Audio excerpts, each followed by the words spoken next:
Pallet Load Double, Fanuc robot with 165 kilograms payload. Okuma Multus U3000. Raw parts can be positioned on the aluminum pallet. The robot will pick up the raw parts from the pallet. Its double gripper can hold both a raw and finished part. The robot will first clean the spindle with an air blow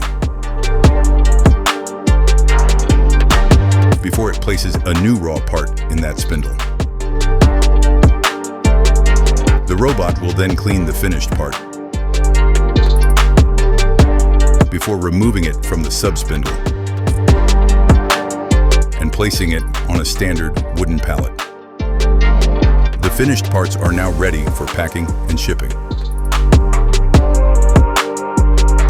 The pallet load is a simple automation concept suitable for both CNC lathes and milling machines. It has a user-friendly interface with 3D visuals, numerous standard features like clamping force control, as well as different safety options. Different layouts and robot payloads are possible both for turning and milling. The pallet load: simple, flexible, easy to use.